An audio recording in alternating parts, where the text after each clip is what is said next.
प्रिय भक्तजनों, आज बृहस्पतिवार के दिन आप बृहस्पति देव की बड़ी ही दुर्लभ कथा सुनेंगे। इस कथा को सुनने से भक्तों की सभी मनोकामनाएं भगवान बृहस्पति देव की कृपा से पूर्ण हो जाती हैं। तो आइए बड़े ही श्रद्धा और प्रसन्नचित मन से इस कथा को सुनते हैं।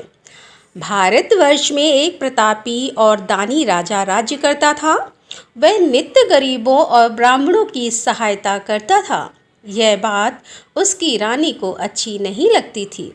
वह ना ही गरीबों को दान देती, ना ही भगवान का पूजन करती थी और राजा को भी दान देने से मना किया करती थी। एक दिन राजा शिकार खेलने वन को गए हुए थे, तो रानी महल में अकेली थी। उसी समय बृहस्पति देव साधु के भेष में राजा के महल में भिक्षा लेने के लिए गए और भिक्षा मांगी। तो रानी ने भिक्षा देने से इनकार कर दिया और कहा कि हे साधु महाराज, मैं तो दान पुण्य से तंग आ गई हूँ। मेरा पति सारा धन लुटाते रहते हैं।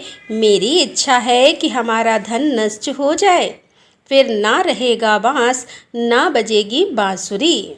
साधु ने कहा, देवी तुम तो बड़ी विचित्र हो। धन संतान तो सभी चाहते हैं, पुत्र और लक्ष्मी तो पापी के घर में भी होने चाहिए। यदि तुम्हारे पास अधिक धन है तो भूखों को भोजन दो, प्यासों के लिए प्याऊल बनवाओ, मुसाफिरों के लिए धर्मशालाएं खुलवाओ। जो निर्धन अपनी कुंवारी कन्याओं का विवाह नहीं कर सकते, उनका विवाह करा दो। ऐसे और कई काम हैं जिनके करने से तुम्हारा यश लोक और परलोक में फैलेगा। परंतु रानी पर उपदेश का कोई प्रभाव नहीं पड़ा। वह बोली, महाराज आप मुझे कुछ न समझाएं। मैं ऐसा धन नहीं चाहती जो हर जगह बांटती फिरूं। साधु ने उत्तर दिया, यदि तुम्हारी ऐसी इच्छा है तो तथास्तु, तुम ऐसा करना कि बृहस्पतिवार को घर लीप कर पीली मिट्टी से अपना सिर धोकर स्नान करना, भट्टी चढ़ाकर कपड़े धोना। ऐसा करने से आपका सारा धन नष्ट हो जाएगा। इतना कहकर वह साधु महाराज वहाँ से आलोक हो गए और साधु के अनुसार कई बातों को पूरा करते हुए रानी को केवल 3 बृहस्पतिवार ही बीते थे कि उसकी समस्त धन संपत्ति नष्ट हो गई। भोजन के लिए राजा का परिवार तरसने लगा। तब एक दिन राजा ने रानी से बोला कि हे रानी, तुम यहीं रहो, मैं दूसरे देश को जाता हूँ, क्योंकि यहाँ पर सभी लोग मुझे जानते हैं, इसलिए मैं कोई छोटा कार्य नहीं कर सकता। ऐसा कहकर राजा परदेश चला गया। वहाँ पर जंगल से लकड़ी काट कर लाता और शहर में बेचता था। इस तरह वह अपना जीवन व्यतीत करने लगा। इधर राजा के परदेश जाते ही रानी और दासी दुखी रहने लगी। एक बार जब रानी और दासी को 7 दिन तक बिना भोजन के रहना पड़ा, तो रानी ने अपनी दासी से कहा कि हे दासी, पास ही के नगर में मेरी बहन रहती है, वह बड़ी धनवान है, तो उसके पास जा और कुछ धन ले आ, थोड़ा बहुत गुजर बसर हो सके। रानी दासी की बहन के पास गई। उस दिन गुरुवार का दिन था और रानी की बहन उस समय बृहस्पतिवार का व्रत की कथा सुन रही थी। दासी ने रानी की बहन को अपनी रानी का संदेश दिया, लेकिन रानी की बड़ी बहन ने कोई उत्तर नहीं दिया। जब दासी को रानी की बहन से कोई उत्तर नहीं मिला तो वह बहुत दुखी हुई और उसे क्रोध भी आया। दासी ने वापस आकर रानी को सारी बात बता दी। सुनकर रानी ने अपने भाग्य को कोसा। उधर रानी की बहन ने सोचा कि मेरी बहन की दासी आई थी, परंतु मैंने उससे नहीं बोली, इससे वह बहुत दुखी हुई होगी।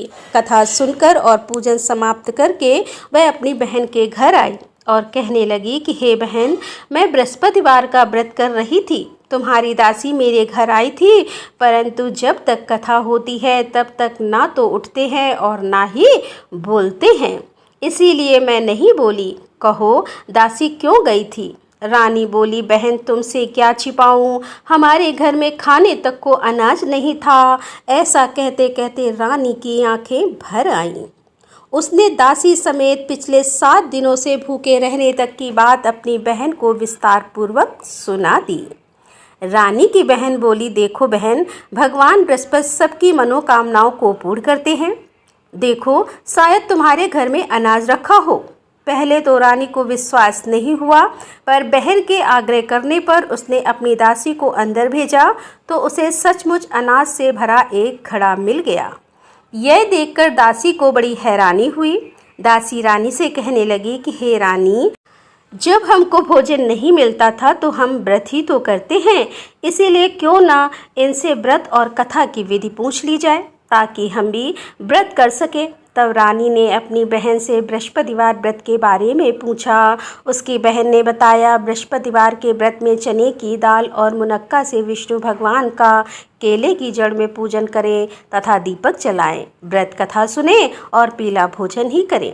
इससे बृहस्पति देव प्रसन्न होते हैं। और व्रत और पूजन विधि बताकर रानी की बहन अपने घर को लौट गई। 7 दिन के बाद जब गुरुवार आया तो रानी और दासी ने व्रत रखा। घुड़साल में जाकर चना और गुड़ लेकर आई। फिर उसने केले की जड़ तथा विष्णु भगवान का पूजन किया। अब पीला भोजन कहाँ से आए, इस बात को लेकर दोनों बहुत दुखी थीं, क्योंकि उन्होंने व्रत रखा था, इसीलिए बृहस्पति देव उनसे प्रसन्न थे। इसीलिए वे एक साधारण व्यक्ति का रूप धारण करके 2 थालों में सुंदर पीला भोजन दासी को दे गए और भोजन पाकर दासी बहुत प्रसन्न हुई और फिर रानी के साथ मिलकर भोजन ग्रहण किया।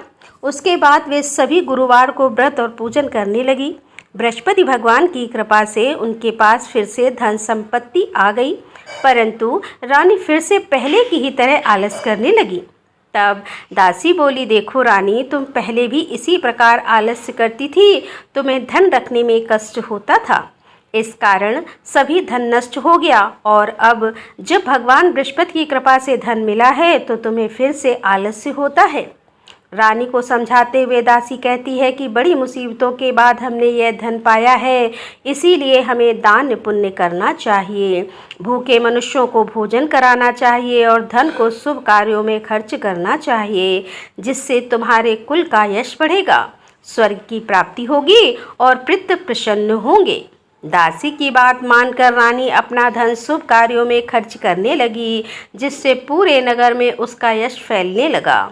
उधर एक दिन राजा दुखी होकर जंगल में एक पेड़ के नीचे आसन जमाकर बैठ गया। वह अपनी दशा को याद करके व्याकुल होने लगा। बृहस्पतिवार का दिन था। एकाएक उसने देखा कि निर्जन वन में एक साधु प्रकट हुए। वह साधु वेश में स्वयं बृहस्पति देवता थे। लकड़हारे के सामने आकर बोले कि हे लकड़हारे, इस सुनसान जंगल में तू इतना चिंता मग्न क्यों बैठा है। लकड़हारे ने दोनों हाथ जोड़कर प्रणाम किया और उत्तर दिया, महात्मा जी, आप सब कुछ जानते हैं, मैं क्या कहूँ। यह कहकर रोने लगा और साधु को अपनी आत्मकथा सुनाई।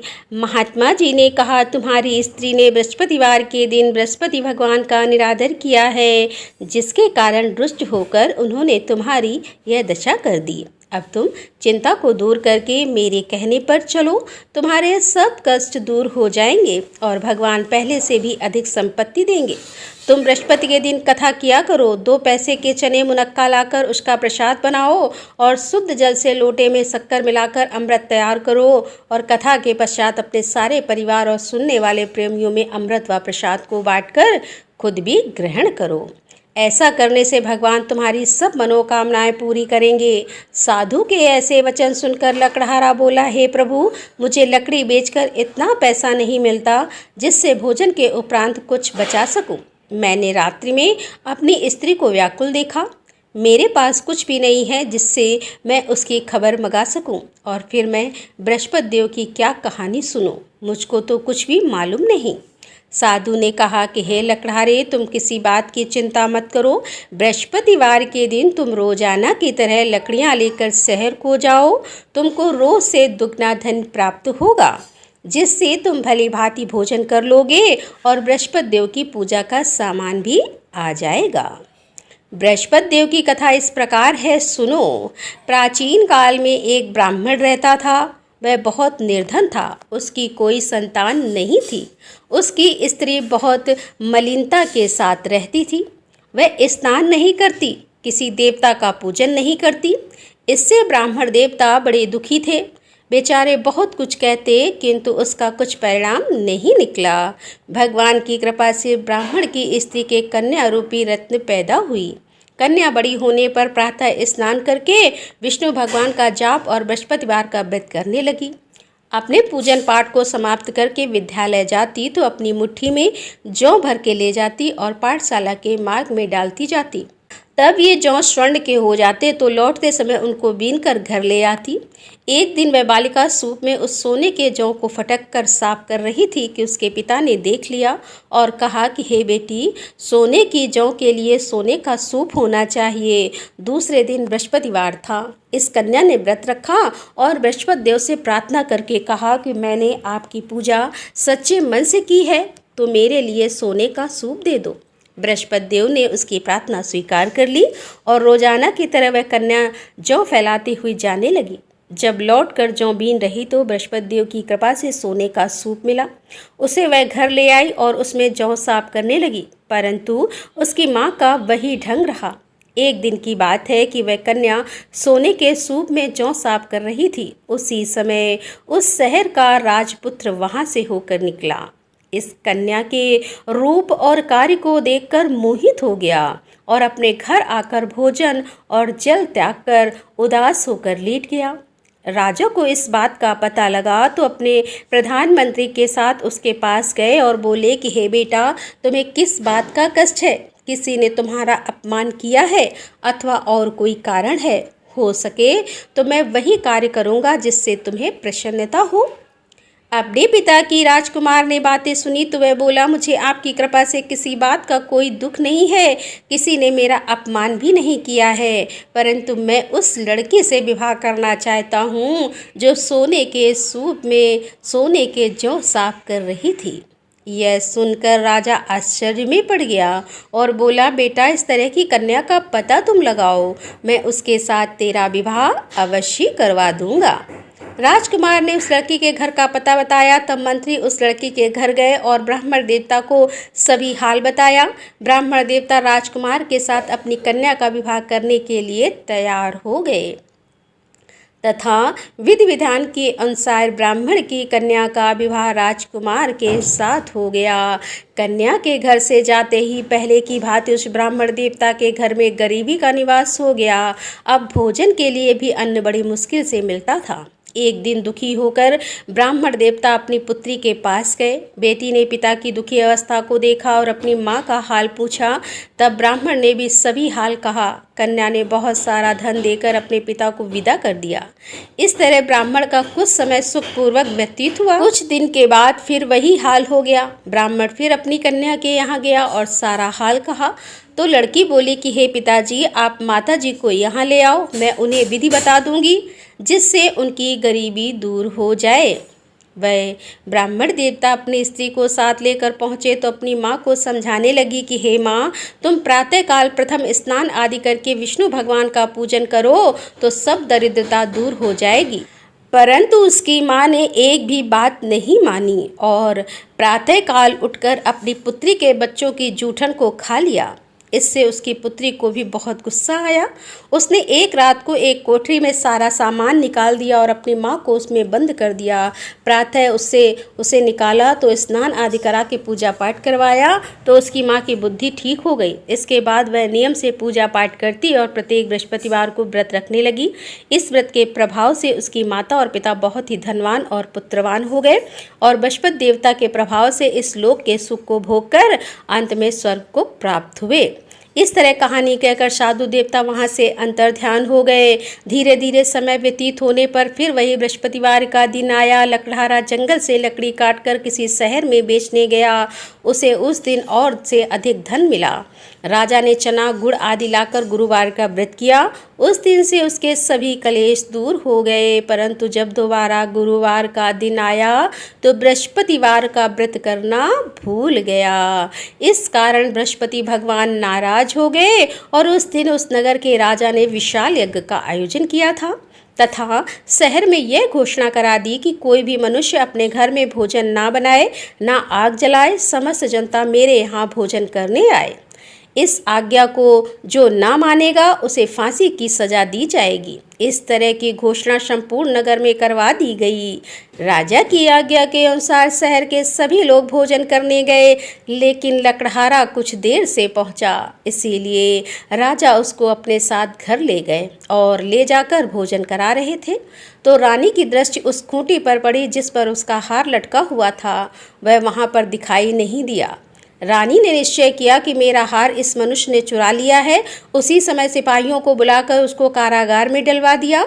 जब लकड़हारा कारागार में पड़ गया और बहुत दुखी होकर विचार करने लगा कि ना जाने कौन से पूर्व जन्म के कर्म से मुझे यह दुख प्राप्त हुआ है, और उसी साधु को याद करने लगा जो कि जंगल में मिला था। उसी समय तत्काल बृहस्पति देव साधु के रूप में प्रकट हुए और उसकी दशा को देखकर कहने लगे, अरे मूर्ख, तूने बृहस्पति देव की कथा नहीं करी, इस कारण तुझे दुख प्राप्त हुआ है। अब चिंता मत कर, बृहस्पतिवार के दिन कारागार के दरवाजे पर 4 पैसे पड़े मिलेंगे। बृहस्पतिवार के दिन कारागार के दरवाजे पर 4 पैसे पड़े मिलेंगे। उससे तू बृहस्पति देव की पूजा करना, तेरे सभी कष्ट दूर हो जाएंगे। बृहस्पतिवार के दिन उसे 4 पैसे मिले। लकड़हारे ने कथा कही। उसी रात को बृहस्पति देव ने उस नगर के राजा को स्वप्न में कहा कि राजा, तुमने जिस आदमी को कारागार में बंद कर दिया है वह निर्दोष है, वह राजा है, उसे छोड़ देना। रानी का हार उसी खूंटी पर लटका है। अगर तू ऐसा नहीं करेगा तो मैं तेरे राज्य को नष्ट कर दूंगा। इस तरह रात्रि के स्वप्न को देखकर राजा प्रातः काल उठा और खूंटी पर हार देखकर लकड़हारे को बुलाकर क्षमा मांगी और लकड़हारे को योग सुंदर वस्त्र आभूषण देकर विदा कर दिया। बृहस्पति देव की आज्ञा के अनुसार लकड़हारा अपने नगर को चल दिया। राजा जब अपने नगर के निकट पहुंचा तो उसे बड़ा आश्चर्य हुआ। नगर में पहले से अधिक बाग, तालाब, कुएं तथा बहुत सी धर्मशालाएं, मंदिर आदि बन गई हैं। राजा ने पूछा, यह किसका बाग और धर्मशाला है? तब नगर के सब लोग कहने लगे, यह सब रानी और बांदी के हैं। तो राजा को आश्चर्य हुआ और गुस्सा भी आया। जब रानी ने यह खबर सुनी कि राजा आ रहे हैं तो उन्होंने दासी से कहा कि दासी देख, राजा हमको कितनी बुरी हालत में छोड़ गए थे। हमारी ऐसी हालत देखकर वह लौट ना जाएं, इसीलिए तू दरवाजे पर खड़ी हो जा। आज्ञा के अनुसार दासी दरवाजे पर खड़ी हो गई। राजा आए तो उन्हें अपने साथ लेकर आई। तब राजा ने क्रोध करके अपनी रानी से पूछा कि यह धन तुम्हें कैसे प्राप्त हुआ? तब उन्होंने कहा, हमें यह सब धन बृहस्पति देव के इस व्रत के प्रभाव से प्राप्त हुआ है। राजा ने निश्चय किया कि 7 रोज बाद तो सभी बृहस्पति देव का पूजन करते हैं, परंतु मैं प्रतिदिन दिन में 3 बार कहानी और रोज व्रत किया करूंगा। अब हर समय राजा के दुपट्टे में चने की दाल बंधी रहती और दिन में 3 बार कहानी कहते। एक रोज राजा ने विचार किया कि चलो अपनी बहन के यहाँ हो आए। इस तरह निश्चय करके राजा घोड़े पर सवार होकर अपनी बहन के यहाँ को चलने लगा। मार्ग में उसने देखा कि कुछ आदमी एक मुर्दे को लिए जा रहे हैं। उन्हें रोककर राजा कहने लगा, अरे भाइयों, मेरे बृहस्पति देव की कथा सुन लो। वे बोले, लो, हमारा तो आदमी मर गया है, इसको अपनी कथा की पड़ी है। परंतु कुछ आदमी बोले, अच्छा कहो, हम तुम्हारी कथा भी सुनेंगे। राजा ने दाल निकाली और जब कथा आदि हुई कि मुर्दा हिलने लगा, और जब कथा समाप्त हो गई तो राम राम करके मनुष्य उठकर खड़ा हो गया। आगे मार्ग में उसे किसान खेत में हल चलाता मिला तो राजा ने उसे देखकर बोला, अरे भैया, तुम मेरी बृहस्पतिवार की कथा सुन लो। किसान बोला, जब तक मैं तेरी कथा सुनूंगा तब तक 4 हरया जोत लूंगा। जा अपनी कथा किसी और को सुनाना। इस तरह राजा आगे चलने लगा। राजा के हटते ही बैल पछाड़ खाकर गिर गए और किसान के पेट में बड़ी जोर का दर्द होने लगा। उस समय उसकी माँ रोटी लेकर आई और उसने जब यह देखा तो अपने पुत्र से सब हाल पूछा और बेटे ने सभी हाल कह दिया। तो बुढ़िया दौड़ी दौड़ी उस घुड़सवार के पास गई और उससे बोली कि मैं तेरी कथा सुनूंगी, तू अपनी कथा मेरे खेत पर चलकर ही कहना। राजा ने बुढ़िया के खेत पर जाकर कथा कही, जिसके सुनते ही वह बैल उठकर खड़े हुए तथा किसान के पेट का दर्द भी बंद हो गया। राजा अपनी बहन के घर पहुंचा। बहन ने भाई की खूब मेहमानी की। दूसरे रोज प्रातःकाल राजा जगा तो वह देखने लगा कि सब लोग भोजन कर रहे हैं। राजा ने अपनी बहन से कहा, ऐसा कोई मनुष्य है जिसने भोजन नहीं किया हो, मेरे बृहस्पतिवार की कथा सुन ले। बहन बोली कि हे भैया, यह देश ऐसा है कि पहले यहाँ लोग भोजन करते हैं और बाद में अन्य काम करते हैं। अगर कोई पड़ोस में हो तो देखाऊं। वह ऐसा कहकर देखने चली गई, परंतु उसे कोई ऐसा व्यक्ति मिला ही नहीं जिसने भोजन ना किया हो। अतः वह एक कुम्हार के घर गई जिसका लड़का बीमार था। उसे मालूम हुआ कि उसके यहाँ 3 रोज से किसी ने भोजन नहीं किया है। रानी ने अपने भाई की कथा सुनने के लिए कुम्हार से कहा तो वह तैयार हो गया। राजा ने जाकर बृहस्पतिवार की कथा कही, जिसको सुनकर उसका लड़का ठीक हो गया। अब तो राजा की प्रशंसा होने लगी। एक रोज राजा ने अपनी बहन से कहा कि हे बहन, हम अपने घर को जाएंगे, तुम भी तैयार हो जाओ। राजा की बहन ने अपनी सास से कहा तो सास ने कहा, हाँ चली जा, परंतु अपने लड़के को मत ले जाना, क्योंकि तेरे भाई की तो कोई औलाद ही नहीं है। बहन ने अपने भैया से कहा कि भैया, मैं तो चलूँगी पर कोई बालक नहीं चलेगा। तो राजा बोला, जब कोई बालक ही नहीं चलेगा तब तुम ही क्या करोगी। बड़े दुखी मन से राजा अपने नगर को लौट आया। राजा ने अपनी रानी से कहा कि हम निर्वंशी हैं, हमारा मुँह देखने का धर्म नहीं है और कुछ भोजन आदि नहीं किया है। रानी बोली, हे प्रभु, बृहस्पति देव ने हमें सब कुछ दिया है, वह हमें औलाद अवश्य देंगे। उसी रात को बृहस्पति देव ने राजा से स्वप्न में कहा कि हे राजा, उठो, सभी सोच त्याग दो, तेरी रानी गर्भ से है। और राजा को यह बात सुनकर बड़ी खुशी हुई। 9वें महीने में उसके गर्भ से एक सुंदर पुत्र पैदा हुआ। तब राजा बोला, हे रानी, रानी स्त्री बिना भोजन के रह सकती है पर बिना कहे नहीं रह सकती। जब मेरी बहन आएगी तो मुझसे कुछ मत कहना। रानी ने सुनकर हाँ कर दिया। जब राजा की बहन ने यह शुभ समाचार सुना तो वह बहुत खुश हुई और बधाई लेकर अपने भाई के यहाँ आई। तभी रानी ने कहा, घोड़ा चढ़कर तो नहीं आई, गधा चढ़कर आई। हे राजा की बहन बोली कि भाभी, मैं इस प्रकार ना कहती तो तुम्हें औलाद कैसे मिलती। बृहस्पति देव ऐसे ही हैं, जैसी जिसके मन में कामनाएं हैं सभी को पूर्ण करते हैं। जो सद्भावना पूर्वक बृहस्पतिवार का व्रत करता है एवं कथा पढ़ता है अथवा सुनता है और दूसरों को सुनाता है, बृहस्पति देव उनकी सभी मनोकामनाएं पूर्ण करते हैं। बृहस्पति देव उनकी सदैव रक्षा करते हैं। जो संसार में सच्चे हृदय से बृहस्पति देव का पूजन करते हैं उनकी सभी मनोकामनाएं उसी प्रकार पूर्ण होती हैं जैसे राजा और रानी ने बृहस्पति देव की कथा का गुणगान किया। उनकी सभी इच्छाएं बृहस्पति देव ने पूर्ण की। मनुष्य को हृदय से उनका मनन करते हुए जयकारा करना चाहिए। तो प्रेम से बोले बृहस्पति देव की जय, विष्णु भगवान की जय, समस्त देवी देवताओं की जय। अब आप भगवान बृहस्पति देव की आरती श्रवण कीजिए। ओम जय बृहस्पति देवा, स्वामी जय बृहस्पति देवा। छिन छिन भोग लगाऊं, कंदली फल मेवा। ओम जय बृहस्पति देवा। तुम पूर्ण परमात्मा, तुम अंतर्यामी, जगत पिता जगदीश्वर, तुम सबके स्वामी।